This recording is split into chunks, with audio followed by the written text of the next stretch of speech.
چند لوگوں کو آپ چھوڑ دیجئے جن کو آپ مستثنیات کہہ سکتے ہیں کہ ان کا شاید ذہنی سانچہ اس طرح کا ہوتا ہے کہ وہ خالص منطقی اندازی سے سوچتے یا ان کے فیصلے کرتے ہیں. یہ بھی برسوں کی تربیت سے یا کسی خاص علم میں اشتغال سے یہ چیز پیدا ہو جاتی ہے، ورنہ انسان بحیثیت انسان وہ محض کوئی منطقی وجود نہیں ہے، وہ ان ساری چیزوں کا بہت ہی خوبصورت امتزاج ہے. تو قرآن مجید کو نازل اس طریقے سے کیا گیا ہے یا اس میں بات اس طریقے سے کی گئی ہے کہ اس میں ان ساری چیزوں کی رعایت ہے. اگر آپ قرآن مجید کو پڑھیں اور آپ اس کی زبان جانتے ہوں تو انسانی نفسیات کے اندر جو جمالیاتی حص ہے وہ کس طرح مطمئن ہوگی، انسان کے اندر جو حقائق کو جذبات کے ساتھ وابستہ کر کے دیکھنے کے داعیات ہیں وہ کیسے مطمئن ہوں گے، انسان عقلی طور پر جس طرح چیزوں کو منطقی قضیے قائم کر کے سمجھتا ہے وہ کس طریقے سے مطمئن ہوگا. تو یہ ساری چیزیں ہیں جو اس میں ایک خاص طریقے سے آتی چلی جاتی ہیں، اور چونکہ اسلوب ایک خطبے کا اپنایا گیا ہے تو آپ یہ دیکھیے کہ اگر آپ نثر کی گفتگو کے لحاظ سے دیکھیں تو سب سے زیادہ مؤثر چیز کیا ہے؟ اعلیٰ درجے کے خطبات. تو قرآن مجید نے خطبات ہی کی صنف کو اختیار کیا ہے. تو یہ تو قرآن مجید کا عمومی معاملہ ہے کہ وہ جس صنف میں ہے، جس طرح بات کرتا ہے، جس طرح پوری انسانی شخصیت کو خطاب کرتا ہے. لیکن سب سے بڑی بات کیا ہے؟ سب سے بڑی بات جو ہے وہ یہ ہے کہ قرآن مجید کو جب آپ پڑھتے ہیں تو وہ دنیا کی ساری کتابوں سے ایک بالکل منفرد کتاب کے طور پر سامنے آتا ہے. اگر قرآن مجید آپ کے گھر میں رکھا ہوا ہے اور آپ نے اس کو اٹھا کے ایک طرف رکھ چھوڑا ہے اور کبھی قرآن کو قرآن کی حیثیت سے نہیں دیکھا تو پھر تو ہو سکتا ہے کہ آپ بیگانگی میں ساری زندگی گزار دیں. لیکن اگر آپ کے اندر سچی طلب ہو اور آپ کسی صحیح بات کو جاننا چاہتے ہوں تو جیسے ہی آپ قرآن کو اٹھاتے ہیں تو ایک بالکل مختلف دنیا سے آپ کو سابقہ پیش آتا ہے. یعنی وہ جس اذعان کے ساتھ، جس یقین کے ساتھ، جس جگہ پر کھڑے ہو کے بات کرتا ہے، اس کائنات میں دنیا کی کوئی کتاب وہاں سے بات نہیں کرتی. یعنی کسی میں اس کا شائبہ بھی آپ کو نظر نہیں آئے گا. اعلیٰ سے اعلیٰ فلسفے کی کتاب اٹھا لیں، اعلیٰ سے اعلیٰ ادب کی کتاب اٹھا لیں، ہر کتاب ظاہر ہے کہ انسان کا کلام ہوگا تو انسان کبھی اذعان اور یقین کی اس جگہ پر کھڑا نہیں ہو سکتا جہاں پر قرآن کلام کرتا ہے. پھر یہ کہ قرآن مجید میں کوئی صحیح و خطا کا شائبہ نظر نہیں آتا. انسان کا پورا علم در حقیقت صحیح و خطا ہی سے آگے بڑھتا ہے. یعنی آپ ٹرائل اور ایرر سے سیکھتے ہیں اور آپ کے کلام میں بھی وہ نمایاں ہوتا ہے، آپ کے کام میں بھی وہ نمایاں ہوتا ہے، آپ کی شخصیت میں بھی نمایاں ہوتا ہے. تو یہاں اس کا کوئی شائبہ بھی نظر نہیں آتا. پھر یہ کہ ہر دنیا کے اندر جو تخلیق ہوتی ہے یا کوئی علم وجود میں آتا ہے یا کوئی کلام وجود میں آتا ہے تو وہ علاجل ہوتا ہے، اس کی ایک عمر ہوتی ہے مقرر. وہ 100 سال ہوگی، 50 سال ہوگی، اس کے بعد آپ دیکھتے ہیں کہ وہ ماضی کی داستان کی حیثیت سے تو اپنے اندر بڑی خوبصورتی بھی رکھتا ہے. ہم ماضی کا ادب پڑھتے ہیں، یونان کا ادب پڑھتے ہیں، روما کا ادب پڑھتے ہیں، اس سے حظ اٹھاتے ہیں، لیکن اس کے ساتھ ہی یہ بالکل واضح ہو جاتا ہے کہ اپنے فکر کے لحاظ سے، اپنے نتائج کے لحاظ سے، اپنے مقدمات کے لحاظ سے یہ اپنی عمر پوری کر چکا ہے. تو قرآن مجید کو پڑھتے وقت جو سب سے بڑی چیز انسان کو معلوم ہوتی ہے وہ یہ ہے کہ اس کی تو کوئی عمر نہیں ہے. یہ گویا اس قاعدے کلیہ سے بالکل مستثنا چیز ہے. تو یہ ایسے پہلو ہیں قرآن کے کہ جن کو جب صحیح زاویے سے آپ پڑھتے ہیں یا دیکھتے ہیں یا ان کا جائزہ لیتے ہیں تو بالکل وہی کیفیت ہوتی ہے کہ آپ کیا اٹھتے ہیں کہ میں نے یہ جانا کہ گویا یہ بھی میرے دل میں ہے. اس وجہ سے قرآن نے ہمیں پابند کر دیا ہے کہ ہم دوسروں تک دعوت پہنچانا چاہیں تو اسی کو استعمال کریں، کیونکہ نہ وہ میری گفتگو میں، کسی اور کی گفتگو میں، کسی کی بات چیت میں وہ اذعان آ سکتا ہے، نہ وہ وضوح آ سکتا ہے، وہ کلیئرٹی آ سکتی ہے، نہ اس جگہ سے صحیح و خطا سے بالا تر ہو کر ہم اپنے مقدمات پیش کر سکتے ہیں، اور نہ وہ اسلوب اور آہنگ کسی کے مقدر میں ہے. تو اس وجہ سے وہ اتنی بڑی چیز ہے اس لحاظ سے اگر آپ دیکھیں کہ وہی ہے کہ جس کو لوگوں کے سامنے پیش کرنا چاہیے. میں نے تو کئی مرتبہ لوگوں کو توجہ دلائی ہے کہ یہ قرآن نے جو ہمیں قرآن کی صورت میں پیغام دیا ہے، یعنی یوں نہیں کیا کہ جو قرآن کے عقائد تھے وہ لوگوں نے جان لیے، سمجھ لیے. اسی طرح قرآن مجید نے جو ہمیں بعض اعمال کا پابند کیا ہے وہ لوگوں میں رائج ہو گئے تو اس کے بعد کتاب بس ماضی کا قصہ بن جاتی. تو کتاب ایک زندہ کتاب کے طور پر اسی زبان میں، اسی آہنگ میں، انہی الفاظ میں محفوظ چلی آ رہی ہے. تو اس کی وجہ یہی ہے کہ اللہ تعالیٰ نے اس میں دونوں چیزیں حاصل کرنا چاہیے. اس کے ذریعے سے اللہ تعالیٰ کی ہدایت اپنے اصول و مبادی میں محفوظ ہو جائے، اس کے بارے میں کوئی تردد باقی نہ رہے، اور پھر یہ کہ ایک ایسی کتاب دنیا میں موجود ہو کہ جو خطاب کرے لوگوں کو. یعنی وہ پیغمبر کی پوری سرگزشت ہے اور وہ اسی تاریخ میں آپ کو لے جاتی ہے۔ آپ محسوس کرتے ہیں کہ اب پیغمبر خطاب کر رہے ہیں یا اللہ تعالیٰ خطاب کر رہے ہیں، اور سامنے جو انسانوں کی جماعتیں ہیں تو وہ ایک تصویر آپ کے سامنے آتی چلی جاتی ہے۔ یہ جو قرآن مجید کا خاص پہلو ہے، اس کا ایک لازمی نتیجہ یہ نکلتا ہے کہ دعوت کے لیے پھر اس کے مقابل میں کوئی چیز بھی نہیں رہتی۔ میں لوگوں کو توجہ دلاتا رہا ہوں کہ اللہ تعالیٰ نے ہمیں پابند کر دیا ہے کہ فذکر بالقرآن من یخاف وعید۔ اگر کسی، یہ بڑی خوبصورت آیت ہے، اس کا مطلب یہ ہے کہ آدمی کے اندر یہ خیال پیدا ہونا کہ میں کہیں اس دنیا کی زندگی میں کھو کر کسی اور چیز سے محروم نہ ہو جاؤں جو بہت بڑی ہے، اور وہ سمجھتا ہو کہ یہ جو دنیا میں ایک وعید پھیلی ہوئی ہے کہ تمہیں دنیا سے رخصت ہونا ہے تو اس کے بعد ایک نئی دنیا میں اٹھنا ہے، اس کا اندیشہ ہو اس کے دل میں۔ اگر وہ اس اندیشے کو اٹھا کے پھینک چکا ہے، دنیا کی زندگی کو اصل سمجھ چکا ہے، وہ اس بات پر قانع ہو گیا ہے کہ اب مجھے یہیں جینا ہے، یہیں مرنا ہے، میں اس مٹی سے پیدا ہوا، مٹی میں ختم ہو جاؤں گا، اپنی شخصیت، اس کی شناخت اور اس کا شعور اگر وہ کھو چکا ہے تو پھر یہ قرآن مجید بھی اس کے لیے بے معنی ہے۔ لیکن اگر اس نے اپنی فطرت کو اس جگہ رکھا ہے کہ وہ میں یخاف و وعید کی جگہ پر کھڑا ہے، تو پھر فرمایا کہ وہ قرآن مجید سے ہدایت پا لے گا۔ تو یہ چیز قرآن نے خود واضح کی اور کہا ہے ذکر بالقرآن۔ اسی طرح رسالت میں آپ صلی اللہ علیہ وسلم کو ارشاد فرمایا کہ جاہد بہی جہادن کبیرہ، یعنی جو اصل جہاد ہے وہ اس قرآن کے ذریعے سے جہاد ہے، اور یہ بڑا جہاد ہے، جہاد کبیر ہے۔ تو یہ آپ کریں، لوگوں تک یہ اللہ کی کتاب پہنچائیں۔ چنانچہ غیر مسلموں کو تو دعوت پہنچانے کا اور کوئی طریقہ سرے سے اختیار ہی نہیں کرنا چاہیے۔ اچھا، یا میری بات، آپ کی بات، فلاں کی بات کوئی اہمیت نہیں رکھتی۔ طریقہ یہ ہے کہ آپ دنیا کی ہر زبان میں اگر قرآن مجید لکھا ہوا لوگ پڑھ سکتے ہیں تو لکھا ہوا، اگر بولا ہوا پڑھا ہوا لوگ سن سکتے ہیں تو اس اعتبار سے قرآن لوگوں تک پہنچائیں، ایک ایک دروازے پر دستک دے کر دنیا کے ہر شخص تک یہ کتاب پہنچا دیں۔ اب اس کے بعد کیا ہوگا؟ یعنی اس کتاب کو جب وہ سنیں گے، یہ بھی ہو سکتا ہے کہ نہ سنیں، ایک طرف رکھ دیں، نہ پڑھیں ایک طرف رکھ دیں، یہ پھر ان کا مقدر ہے۔ سنیں گے تو دو چیزیں ہوں گی، یا یہ ہے کہ ماننے سے انکار کر دیں گے، چلیے آپ کی ذمہ داری پوری ہو گئی۔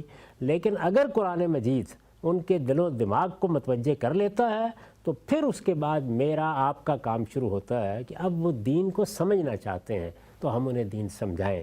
یہ گویا تعلیم کا کام ہے جو علماء کو کرنا چاہیے یا دین کے دائیوں کو کرنا چاہیے۔ دعوت کی کتاب اس امت کے لیے بلکہ اب قیامت تک کے لیے قرآن مجید ہی ہے، اور قرآن مجید ہی کو پہنچانا چاہیے۔ اسی طریقے سے قرآن مجید کے بارے میں یہ تاثر بھی لوگوں کا دور کرنا چاہیے کہ اس کو پڑھنے کا طریقہ یہ ہے کہ آپ پہلے صفحے کو کھول کے پڑھیں۔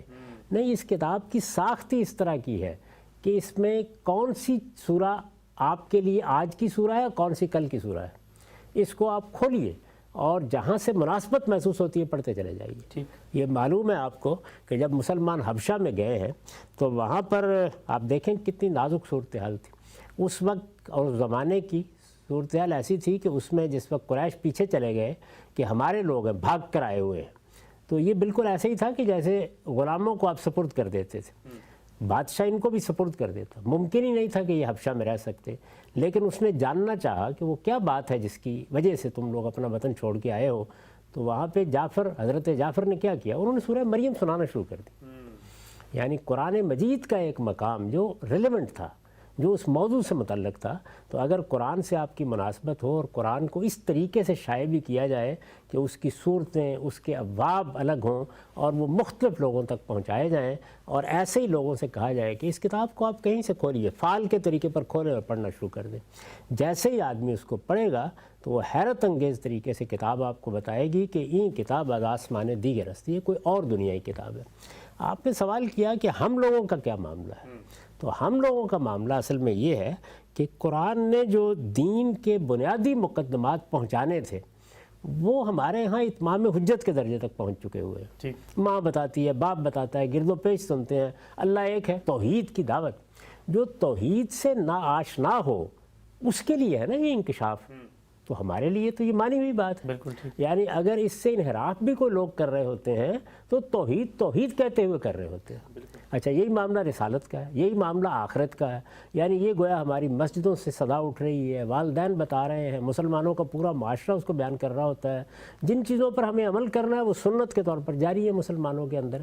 تو یہ چونکہ ساری چیزیں اس طریقے سے ہو چکی ہوتی ہیں تو اس وجہ سے ہم خیال کرتے ہیں کہ اب اور قرآن سے کیا سیکھنا ہے، بہت ہے یعنی مطلب یہ ہے کہ وہ سبق تو ہم لے چکے اور وہ ہمارے پاس موجود ہے، لیکن میں آپ سے عرض کرتا ہوں کہ پھر ایک اور تجربہ ہے، جس طرح یہ ایک تجربہ ہے، اور میں اس سے پہلے بھی سنا چکا کہ ایک زمانے میں ہمارے بر صغیر کے بہت بڑے علماء میں سے تھے ڈاکٹر حمید اللہ صاحب، وہ تشریف لائے لاہور میں، تو وہاں ایک مجلس ہوئی جس میں ہم نے ان سے پوچھا کہ بہت سے لوگ اسلام لاتے رہے ہیں اور وہ چونکہ ایک ایسی جگہ مقیم تھے جہاں وہ جانتے تھے کہ لوگ آتے ہیں اور وہ آ کر دین قبول کرتے ہیں، بلکہ ان کے ہاں ہی بہت سے لوگ آتے تھے، تو ان سے پوچھا کہ کیا صورت آپ نے دیکھی، یعنی جو لوگ آتے ہیں ان کے دین کی طرف متوجہ ہونے کا باعث کیا چیز بنتی ہے؟ تو انہوں نے کہا کہ لوگوں کا خیال یہ ہے کہ کسی نے کسی کی کتاب پڑھی ہوگی اور کسی نے کسی دعوت کو دیکھا ہوگا اور کسی کی تبلیغ سنی ہوگی۔ یہ حقیقت ہے کہ لوگ یا قرآن مجید پڑھ کے متوجہ ہوتے ہیں یا اذان سن کے متوجہ ہوتے ہیں یا نماز کو دیکھ کے متوجہ ہوتے ہیں۔ سبحان اللہ۔ تو اصل میں یہ پورا کا پورا دین ہے ہی ایسا کہ اس کی دعوت پیغمبر آخری درجے تک پہنچا گئے ہیں، ہمیں اس میں کچھ بھی نہیں کرنا، یعنی ہمیں وہ نماز پڑھنی ہے کہ جس کو دیکھ کر لوگ متوجہ ہوں، وہ اذان دینی ہے کہ جو دعوت بن کے لوگوں کے کانوں تک پہنچے اور اللہ کی کتاب ان تک پہنچانی ہے۔ یہ بنیادی طور پر دعوت کے بارے میں صحیح نقطہ نظر ہے۔ اس وجہ سے میں تو جس کو کہتے ہیں نا دعوتی لٹریچر، کبھی اس کا قائل نہیں رہا۔ میرا ذاتی احساس یہ ہے کہ ہماری دعوت اور ہمارا دعوتی لٹریچر اور ہمارا سب کچھ اللہ کی کتاب قرآن مجید ہے، ہم اس کو پڑھیں گے، اس کو پڑھائیں گے، اپنی نئی نسلوں کو بھی اسی کی تعلیم دیں گے۔ ہم مسلمانوں کا معاملہ البتہ یہ ہے کہ دعوت ان تک پہنچ چکی ہے، جی اس وجہ سے دعوت کی جو اسپرٹ قرآن مجید کے اندر ہے اور جس سے وہ جھنجھوڑ دیتا ہے، جیسے آپ نے اس خاتون کا بتایا، یعنی وہ تسلیس میں جیتی رہی نا، اس کے مذہبی تصورات یہ تھے، تو اس نے دیکھا کہ اچھا یہ تو ایک اور دنیا ہے جس کے اندر توحید کا یہ پیغام پہنچایا جا رہا ہے۔ اس کا تجربہ مجھے اپنے خاندان کے بہت سے لوگوں کے ساتھ ہوا، کیونکہ آپ جانتے ہیں کہ ہمارے ہاں جو دینی تصورات ہیں اس میں بہت سی بدعات داخل ہو چکی ہیں، بہت سے مشرکانہ توہمات دین بن چکے ہوتے ہیں۔ میں کسی خاص گروہ کی طرف اشارہ نہیں کر رہا، یہ عمومی صورتحال ہے ہم مسلمانوں کی، ہم سب ایسے ہی ہو چکے۔ تو اس میں اب یہ سوال تھا کہ ان لوگوں کو کس طریقے سے متوجہ کیا جائے، یعنی کیا طریقہ ہو۔ بھئی بات یہ ہے کہ 18 20 سال یا 21 سال یا 25 سال کا ایک نوجوان ان کو کہے گا تو وہ کہیں گے ہم تو اپنے بوڑھوں سے بہت کچھ سنتے آئے ہیں، تو یہ کون سی نئی باتیں ہیں اور یہ کیوں آپ فرما رہے ہیں کہ یہ بدعت ہے اور اس کے اندر مشرکانہ توہمات ہیں اور یہ چیز صحیح نہیں ہے اور یہ تو اللہ کا منشا نہیں ہے، کون سنتا ہے اس بات کو؟ یعنی کوئی اہمیت دینے کے لیے تیار نہیں۔ تو اس میں جو تجربہ میں نے کیا وہ یہ کہ اللہ کی کتاب قرآن مجید ہے جس کے پڑھنے کی طرف متوجہ کر دیا جائے، یعنی یہ بحث ہی ختم کر دی جائے کہ کیا صحیح ہے کیا غلط ہے، بس صرف یہ کہ دیکھیے ہمارے پاس اللہ کی کتاب موجود ہے، اس کو چھوڑیے کہ آپ نے کس کا ترجمہ پڑھنا ہے، اگر عربی نہیں جانتے ہیں تو کوئی فرق نہیں پڑتا، جن علماء پر آپ کو پہلے سے اعتماد رہا ہے انہی کا ترجمہ اٹھائیے اور اٹھا کر ایک مرتبہ اللہ کی کتاب کو پڑھ لیں۔ میں آپ سے سچ عرض کرتا ہوں کہ ہر سلیم الطبع آدمی نے آ کے شہادت دی کہ دنیا تبدیل ہو گئی، یعنی قرآن مجید نے دنیا تبدیل کر دی، اس لیے کہ اس میں کوئی اور ہی بات ہے جو اصل میں ادھر ادھر سے سنی ہوئی باتوں سے بالکل برخلاف ایک دنیا آپ کے سامنے لے آتی ہے۔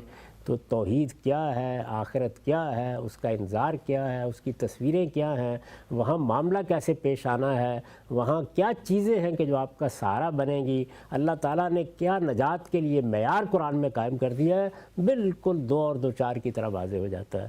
تو یہ سبب ہے کہ ہمارے ہاں لوگ قرآن مجید کی اس اہمیت کو سمجھتے نہیں ہیں، ورنہ اصل میں دعوت کی انذار کی کتاب قرآن مجید۔ سبحان اللہ، بہت ہی خوب، بہت ہی تفصیل سے آپ نے اس نقطے کو واضح کیا اور قرآن مجید کی جو حقیقی حیثیت ہے، اس کا جو اپنا مقام خود بتاتا ہے، اس کو بھی آپ نے اجاگر کیا۔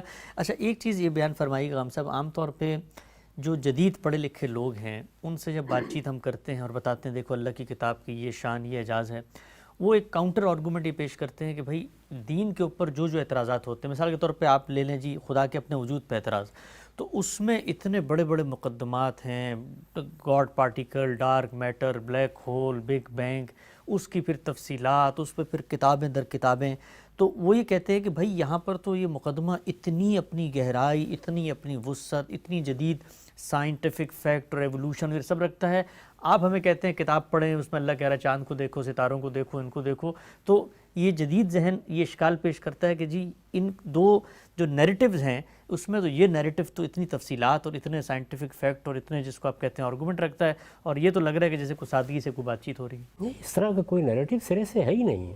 دیکھیے اب تک جو کچھ بھی سائنسی اکتشافات ہوئے ہیں انہوں نے در حقیقت اس کائنات کا مطالعہ کیا ہے، اور کائنات کا یہ مطالعہ اگر آپ اس کی تفصیلات اپنے سامنے رکھیں تو یہ صرف یہ بتاتا ہے کہ یہ کائنات کتنی عظیم ہے، اس میں کیسی معنویت ہے، اس کے اندر کیا کیا خزانے چھپے ہوئے ہیں، یہ کن قوانین کے تحت کام کر رہی ہے، اس میں خدا ہے خدا نہیں ہے، یہ تو زیر بحث ہی نہیں۔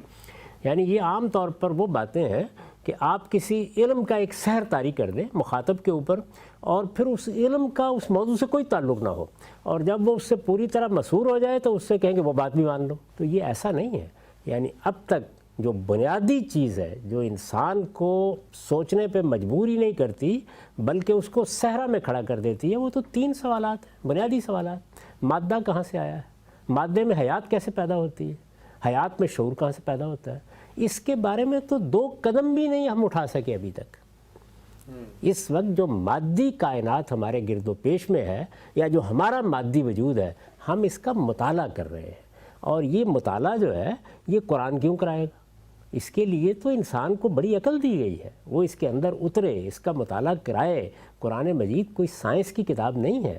قرآن مجید تو آپ کو وہاں کھڑا ہو کے بات کرے گا جہاں یہ کائنات ایک بدو کو بھی نظر آتی ہے، ایک دہقان کو بھی نظر آتی ہے، اور ایک عالم کو بھی نظر آتی ہے۔ سوال یہ ہے کہ کائنات جو کچھ ہم کو نظر آ رہی ہے، اس کی عظمت، اس کی معنویت، اس کی نتیجہ خیزی، اس کا آہنگ، ان میں سے کون سی چیز ہے کہ جو ان معلومات کے نتیجے میں درم برم ہو گئی؟ یعنی یہ معلومات تو اس کو اور موقد کر رہی ہیں اور نمایاں کر رہی ہیں۔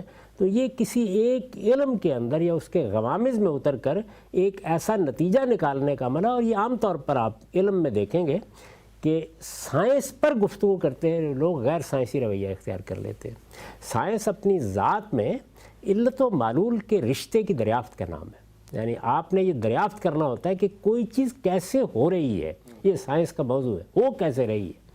اگر مثال کے طور پر ایک بچہ پیدا ہو رہا ہے تو وہ کن مراحل سے گزر کر بچہ بن رہا ہے، اور کن مراحل سے گزر کر وہ اپنی زندگی کے مختلف معاملات کو انجام دے رہا ہے۔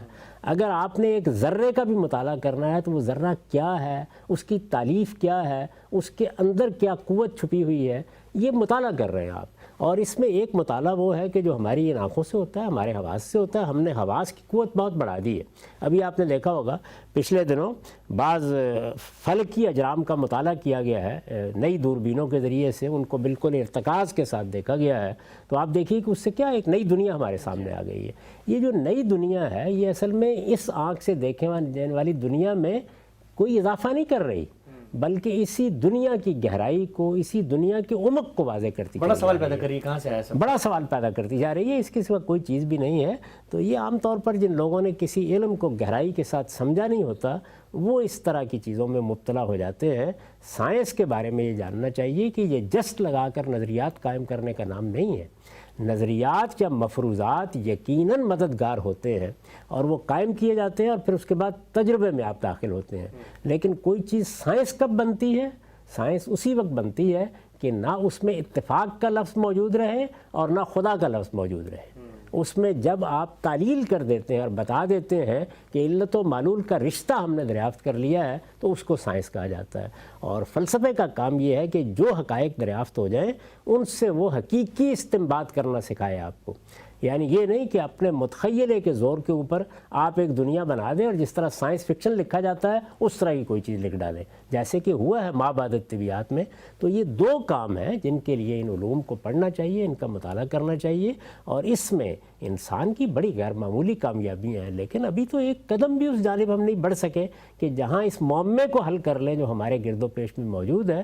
اس میں جس دن کوئی پیش رفت ہوگی تو پورے اطمینان کے ساتھ میں کہہ سکتا ہوں کہ اسی جانب ہوگی جس جانب اللہ کے پیغمبر کھڑے۔ سبحان اللہ، آپ سے بڑا اہم نقطہ ہے کہ سائنس جو ہے وہ موجود صورتحال میں کیسے ہو رہا ہے معاملہ اس کا جواب دیتی ہے، کیوں ہو رہا ہے یہ اس کا موضوع ہی نہیں ہے۔ آگے بڑھاتے ہیں سلسلے کو۔ قرآن مجید کے اوپر ہم گفتگو کر رہے ہیں آپ سے، یہ بیان فرمائیے گا، ہم یہ دیکھتے ہیں کہ مسلمان قرآن پڑھتے بھی ہیں، پڑھاتے بھی ہیں، ہمارے مدارس کے اندر بھی سلسلہ ہے، پوری دنیا میں مسلمانوں میں جہاں علمی روایت ہے وہاں قرآن مجید زیر بحث ہے، دین کا سورس بھی ہے، لیکن ایک اور پہلو زیر بحث آتا ہے، وہ یہ کہ جی قرآن مجید کو خود پڑھتے ہوئے جو تفسیریں لکھی جاتی ہیں اس میں لکھا جاتا ہے کہ جی اس قرآن کی کسی حکم کی جو تفصیل ہے وہ آپ جا کے فقہ کی کتاب میں دیکھ لیں، اور جب ہم بالعموم علماء سے بات بھی کرتے ہیں تو وہ کہتے ہیں کہ قرآن کی آیت تو بہت ہی اس نے مختصر سی بات بتائی ہے، اس کی تفصیلات اصل میں ہمارے فقہاء نے، ہمارے علماء نے بہت مرتب کر کے رکھ دی ہیں۔ تو یہ مجھے بتائیے گا کہ اگر دین کی آخری کتاب، حتمی حجت، قطعی ماخذ، میزان، فرقان، حکم، مہیمن سب کچھ ہے، تو پھر وہ کیا اپنی بات اس تفصیل سے نہیں بتا سکتا تھا کہ پھر ہم نے جو ہے وہ کوئی ایک نئی کتاب لکھ کے اب لوگوں کو کہا ہے کہ قرآن بھی پڑھتے ہوئے آپ کہیں اور جہاں اس کی تفصیل سمجھیں؟ یہاں پر بھی وہی مغالطہ ہے کہ ہر علم کو اس کی جگہ رکھ کے دیکھنا چاہیے۔ ہمارا دین دو حصوں میں ہے، یعنی جب بھی آپ دین کو پڑھیں گے، بلکہ اس کو خود قرآن مجید نے بیان کر دیا ہے۔ جی، ایک یہ چیز ہے کہ وہ کیا معاملات ہیں جن کو ہمیں ماننا ہے، اور وہ کیا چیز ہے کہ جو ہمارے وجود کی تطہیر کا تقاضا ہے، اصل تقاضا ہے۔ اسی کو قرآن مجید اپنی تعبیر میں الحکمہ کہتا ہے۔ یعنی جس طرح سے کسی چیز کا ایک فلسفہ ہوتا ہے، یا اس کے کچھ مبادی ہوتے ہیں، یا اس کے کچھ اصول ہوتے ہیں، تو قرآن مجید میں وہ کیا ہے؟ وہ ایمان و اخلاق کے مباحث ہیں۔ ایمان و اخلاق کے مباحث میں ایک حرف بھی نہیں ہے کہ جس کے لیے آپ کو کہیں باہر جانا ہو۔ قرآن مجید ہی اصل میں اس کو بیان کرتا ہے، اور اس خوبی کے ساتھ بیان کرتا ہے، اس تکرار کے ساتھ بیان کرتا ہے، اتنے اسالیب میں بیان کرتا ہے، تصریف آیات کا طریقہ اختیار کرتا ہے کہ ایک ایک چیز بالکل واضح ہو جاتی ہے۔ یعنی ہمیں ماننا ہے اس پروردگار کو تو کس طرح ماننا ہے، ہمیں اس کی ملاقات کا یقین رکھنا ہے تو کس طرح یقین رکھنا ہے، اور اسی طرح سے دوسری جتنی چیزیں بھی ہیں، اخلاقیات کی بنیاد کیا ہے، وہ کیا چیز ہے کہ جہاں سے اخلاقی احساس پیدا ہوتا ہے، ہمارا حادثہ اخلاقی اللہ تعالیٰ کی طرف سے کیا لے کے آیا ہے، اس کے نتیجے میں بنیادی اخلاقیات کیا ہیں۔ ان بنیادی اخلاقیات کو جب ہم اپنی زندگی سے متعلق کرتے ہیں تو اخلاق کے کیا فضائل اور رذائل سامنے آتے ہیں۔ یہ فضائل اور رذائل اگر ہمارے سامنے کوئی نصب العین پیدا کرتے ہیں تو اس تک پہنچنے میں، جس میں جمال بھی ہو اور کمال بھی ہو، ہمیں کن مراحل سے گزرنا ہے، یہ سب کچھ اس تفصیل کے ساتھ قرآن نے بیان کیا ہے کہ ایک حرف کے معاملے میں بھی آپ کو کہیں باہر جانے کی ضرورت نہیں پڑتی۔ دوسری چیز ہے شریعت یا دین کے احکام، جن کو قرآن اپنی تعبیر میں کہتا ہے کتاب۔ یعنی یہ قرآن مجید میں ایک اور استعمال ہے لفظ کتاب کا۔ اسی کو وہاں بیان بھی کیا، وہ جو آیت ہے جس میں رسالت مآب صلی اللہ علیہ وسلم کے تقرر کو بیان کیا گیا ہے کہ ہم نے پیغمبر بھیجا ہے، یتلو علیہم آیاتہ ویزکیہم ویعلمہم الکتاب والحکمہ۔ اللہ کی آیتیں وہ پڑھ کے سناتا ہے۔ مقصد کیا ہے؟ لوگوں کا تزکیہ، یہ دین کا مقصد ہے، یہ جگہ جگہ قرآن مجید نے بیان کیا ہے، اور اس مقصد کو حاصل کرنے کے لیے وہ تعلیم دیتا ہے۔ کیا تعلیم دیتا ہے؟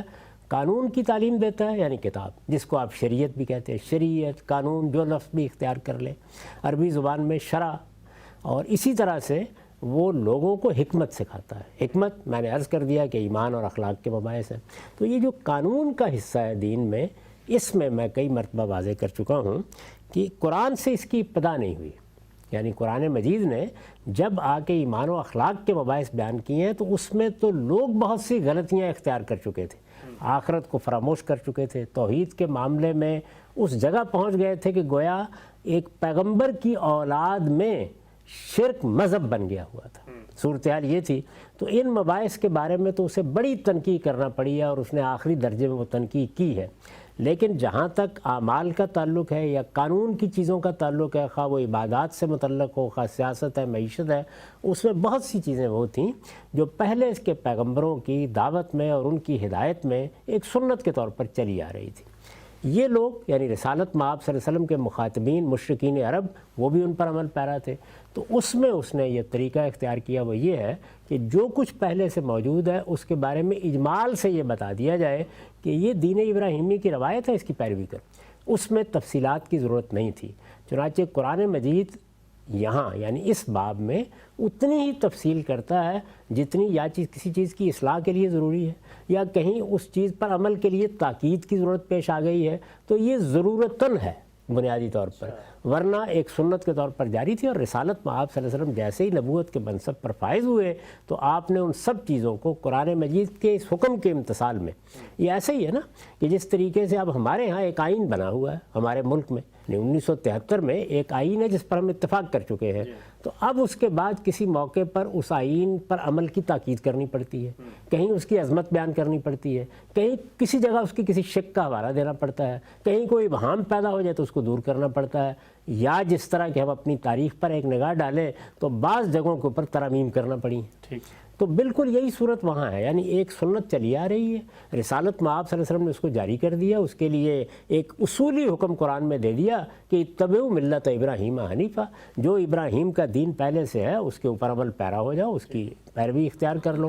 یہ بنیادی حکم تھا جس کے تحت رسالت مآب صلی اللہ علیہ وسلم لوگوں کی تربیت بھی کر رہے تھے، ان کو یہ دین سکھا بھی رہے تھے، اور اگر کہیں اس میں اصلاح کی ضرورت تھی، تجدید کی ضرورت تھی، ترمیم کی ضرورت تھی تو وہ کام بھی ساتھ ساتھ ہو رہا تھا۔ اچھا، نقطہ آپ نے واضح کیا، ایک اور پہلو ذرا بیان فرمائیے گا۔ ایک عام مسلمان کو جب ہم دعوت دیتے ہیں بھئی قرآن مجید کو تم پڑھو، وہ پڑھنا بھی شروع کرتا ہے تو اس کا یہ تاثر ہوتا ہے کہ جیسے عام طور پہ دیگر مذاہب کے اندر بھی آپ ان کی کتابیں پڑھیں تو ماضی کے قصے، ماضی کی کہانیاں اور ایسی باتیں کہ جس کو امپیریکلی ایک شخص آج کے دور میں ویریفائی نہیں کر سکتا، کریکٹر بھی پرانے ہیں، کبھی بنی اسرائیل سے بات ہو رہی ہے، کبھی صالح، کبھی شعیب، کبھی ہود، کبھی نوح، کبھی موسیٰ، یعنی پرانی داستانیں، پرانے قصے۔ انسان کا یہ معاملہ ہے کہ وہ اپنے عہد، اپنے حاضر اور اپنے موجود کے جو مسائل ہیں یا موجود کے اندر جو سوالات ہیں ان سے زیادہ متاثر ہوتا ہے۔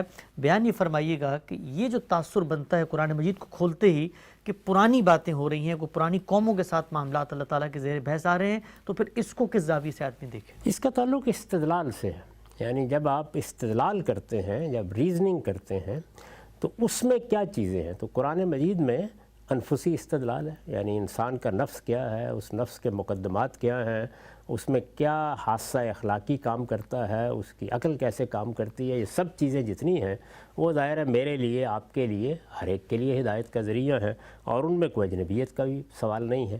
دوسری چیز یہ ہے کہ آفاق، تو آفاق میں جو نشانیاں ہیں اللہ تعالیٰ کی وہ بھی آپ ہر جگہ دیکھ سکتے ہیں۔ ابھی ہم گفتگو کر رہے تھے کہ قرآن مجید اس میں کوئی سائنسی طریقہ اختیار ہی نہیں کرتا، وہ تو ایک دہقان کی آنکھ جو کچھ دیکھتی ہے وہاں سے بات شروع کر دیتا ہے، ایک بدو کی آنکھ جو کچھ دیکھتی ہے وہاں سے بات شروع کر دیتا ہے، آپ کے گرد و پیش کی جو دنیا ہے اسی کی جانب آپ کو توجہ دلاتا ہے۔ تو جگہ جگہ آپ دیکھیں کہ قرآن مجید نے یہ اسلوب اختیار کیا۔ پھر اس کے بعد انسان کو جو استنباط کی صلاحیت دی گئی ہے، نہایت ہی نفیس اور نہایت ہی شاندار نوعیت کا استنباطی استدلال ہے جو قرآن مجید نے پیش کیا ہے، اور اس میں ایک ایک جملے کے اندر ایک جہان معنی بند کر دیا ہے۔ تو یہ وہ چیزیں ہیں کہ جو میرے لیے، آپ کے لیے، کوئی آدمی افریقہ میں ہے، برطانیہ میں ہے، پاکستان میں ہے، انڈونیشیا میں ہے، مشترک اساس ہے۔ اس کے بعد وہ حصہ ہے کہ جس کا تعلق تاریخی استدلال سے ہے، تو تاریخ تو بہرحال ماضی کی چیز ہوتی ہے، یعنی وہ آج کی چیز تو ہو ہی نہیں سکتی۔ ہم بھی اگر اپنے لوگوں کے ساتھ تاریخ میں بات کریں گے تو کیا غرناطہ اور بغداد کو ڈوبتا ہوا دکھائیں گے؟ ان کا حوالہ ہی دیا جاتا ہے۔ تو اس میں قرآن مجید نے وہ چیزیں بیان کی ہیں جن سے اہل عرب واقف ہیں، جو ان کے لیے گویا ان کی ایک معروف تاریخ ہے۔ جس طرح ہم مسلمانوں کی پچھلے 1500 سال کی تاریخ کے بڑے بڑے واقعات ایک لفظ میں ادا ہو جاتے ہیں، 2 لفظوں میں ادا ہو جاتے ہیں، تو یہ تاریخی استدلال ہے۔ اور یہ تاریخی استدلال میں بھی کچھ حصے ایسے ہیں کہ جن کے آج بھی اسی طریقے سے جاننے والے موجود ہیں، جیسے بنی اسرائیل، وہ دنیا میں کہیں چلے تو نہیں گئے، ان کی پوری تاریخ خود ان کے اپنے ہاں کی لکھی ہوئی ہمارے پاس بائبل میں موجود ہے، وہ ایک قوم کی حیثیت سے بھی موجود ہے۔ سیدنا مسیح علیہ السلام کے ماننے والوں نے ان کے بعد کی تاریخ بھی ہم تک پہنچائی ہے۔ تو آپ جب اس تاریخ کی طرف حوالہ دیں گے تو ظاہر بات ہے کہ تاریخ ہی بیان ہوگی۔ یہ بھی استدلال کی ایک قسم ہے جس کو الگ کر کے دیکھنا چاہیے۔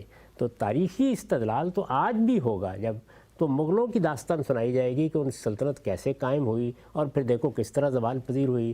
پھر اگر گبن لکھے گا تو روما کے زوالی کی داستان لکھے گا نا، تو اس کو آپ کو کیسے آج دکھایا جائے جا کے؟ تو تاریخی استدلال ہمیشہ تاریخی سے ہوتا ہے، وہی قرآن نے کیا۔ اچھا، بڑا ہی اہم نقطہ اور بڑی آپ نے اس کو دلیل کے ساتھ اس بات کو بھی آپ نے واضح کیا۔ چند اور چیزیں بھی زیر بحث لانا چاہتا ہوں۔ ایک استدلال آج کل یہ جو جدید ذہن کے لوگ ہیں، مغرب فلسفے سے بھی متاثر ہوتے ہیں اور اس وقت مذہب کی جو ریلیونس ہے اپنے عہد کے ساتھ اس کشمکش میں بھی شریک ہیں، وہ کہتے ہیں کہ اگر کتاب آفاقی ہے، اس کا پیغام قیامت تک کے لیے ہے، تو زبان تو آفاقی نہیں ہے، زبان تو ہم اصرار کرتے ہیں مسلمان کے قریش کی زبان ہے، اور یہ بھی نہیں کہ تمام جو عربی جاننے والے ہیں وہ عربی وہ جانتے ہیں۔ تو وہ سوال یہ کرتے ہیں کہ پیغام آفاقی ہو اور زبان محدود ہو، یہ کیسے ہو سکتا ہے؟ تو پھر اس لحاظ سے تو اس کے اندر کوئی آفاقیت کا پہلو نہیں پایا جاتا۔ نہیں تو پھر کوئی آفاقی زبان ہونی چاہیے تھی دنیا میں، ہے کوئی ایسی زبان؟ نہیں. یعنی انسان سے بات کرنی ہے تو انسان سے اللہ تعالیٰ کوئی اپنی زبان میں گفتگو شروع کر دے، جو انسانوں کی زبان ہوگی اسی میں گفتگو کی جائے گی. اور کیا ہر وقت گفتگو کریں؟ اس وقت تو اگر آپ ہندوستان میں دیکھیں تو ہزاروں کی تعداد میں زبانیں بولی جا رہی ہیں. یعنی اب بھی اگر ان میں سے کسی ایک زبان کا انتخاب کیا جائے گا تو کسی دوسری زبان کے لوگوں کے لیے وہ اجنبی ہو جائے گی. آپ تو اگر برطانیہ میں انگریزی زبان کا انتخاب کریں تو امریکیوں کے لیے وہ لہجہ، وہ محاورہ اجنبی ہو کر رہ جائے گا. تو کوئی طریقہ بتائیے نا ایسا کہ جب کسی قوم سے خطاب کیا جائے تو کوئی آفاقی زبان ہے جس میں خطاب کیا جا سکتا ہے. پھر تو زبان کے بغیر ہی خطاب ہونا تھا، اور وہ اسی صورت میں ہو سکتا تھا کہ اللہ تعالیٰ جس طرح پیغمبروں کا انتخاب کرتا ہے یہ طریقہ ہی اختیار نہ کرتا اور ہر انسان کے ساتھ براہ راست بات کرتا، تو ہر انسان پیغمبر ہوتا، اور ہر انسان پیغمبر ہوتا تو اس کا مطلب ہے ایک درجے میں حجاب اٹھ گیا تو پھر امتحان ہونا ہی نہیں چاہیے. تو اس وجہ سے ان میں سے کوئی چیز بھی، یہ بالکل بےمانی باتیں ہیں جو لوگ کرتے ہیں. دنیا کا سارا علم جب پیدا ہوتا ہے تو وہ کسی زبان میں پیدا ہوتا ہے، کسی ماحول میں پیدا ہوتا ہے. اصل چیز یہ ہے کہ کیا اس علم میں کوئی ایسی چیز ہے، جب اس ہدایت میں کوئی ایسی چیز ہے جو اس کو مقامی کر دیتی ہے. آپ قرآن مجید کی ایک ایک چیز کو اٹھائیے، کم و بیش 1500 سال ہو گئے ہیں عرب کے صحراؤں سے یہ دعوت اٹھی ہے، یعنی ایک قبائلی علاقے سے. تو ذرا بتائیے اس کے اندر کون سی ایسی چیز ہے کہ جو آفاقیت کو مجروح کرتی ہے.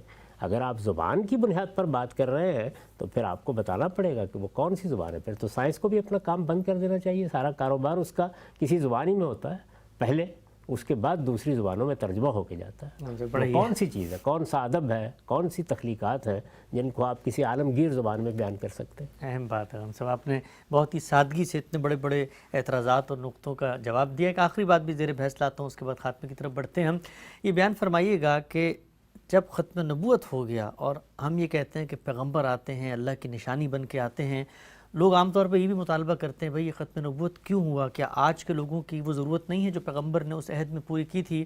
تو پیغمبر کو جو سب سے بڑی نشانی دے کے قیامت تک ایک طریقے سے ریپلیس کر دے جس چیز نے، وہ قرآن مجید ہے. سوال میرا آپ سے یہ ہے کہ جو کام پیغمبر کرتا ہے، کیا آپ کا یہی نقطہ نظر ہے کہ کسی درجے میں وہی کام قرآن مجید اب قیامت تک کر رہا ہے؟ اسی طرح بلکہ یہ بات خود قرآن نے واضح کر دی ہے. یعنی قرآن مجید میں یہ جو بات آپ نے کہی ہے اس کا جواب باللفظ بیان ہوا ہے. اوحی الیہ ھذا القرآن لانذرکم بہ ومن بلغ. یہ قرآن مجھ پر وحی کیا گیا ہے اور ذمہ داری کیا ہے یہ کہ اس کے ذریعے سے میں تمہیں انذار کروں جو اس وقت کے لوگ ہیں اور وہ سب لوگ قیامت تک جن تک یہ پہنچتا چلا جائے. تو اصل میں قرآن ہی انذار کی کتاب ہے، قرآن ہی دعوت کی کتاب ہے. ہمیں صرف اللہ کی کتاب قرآن مجید پہنچانی ہے. عالم کا کام اصل میں اس وقت شروع ہوتا ہے جب قرآن پہنچ گیا. اب اس کے بعد لوگ دین سیکھنا چاہتے ہیں تو وہ ایک معلم کے طریقے کے اوپر دین سکھاتا ہے. بالکل اسی طرح جس طرح کسی بھی فن کے ماہرین اس فن میں مہارت پیدا کر لیتے ہیں تو پھر دوسروں کو اسے سکھاتے ہیں. ہمارا وقت یہاں پہ ختم ہوتا ہے. آج بہت ہی ایک اہم موضوع پر ہم صاحب سے ہم نے استفادہ کیا. قرآن مجید کیا ہے، اس کی اہمیت کیا ہے، اور کس طریقے سے اللہ تعالیٰ نے خود اس کا مقام متعین کیا ہے. غیر مسلموں کو دعوت پہنچانے کے لیے اس کتاب ہی کو پہنچانا کیوں ضروری ہے، اور یہ کتاب اپنے اندر وہ کیا پہلو رکھتی ہے جو انسانی نفسیات کو متاثر کر کے دین اور مذہب کے قریب کر دیتی ہے. سارے موضوعات زیر بحث ہے. وقت ختم ہوتا ہے. دوبارہ حاضر خدمت ہوں گے. اجازت دیجیے.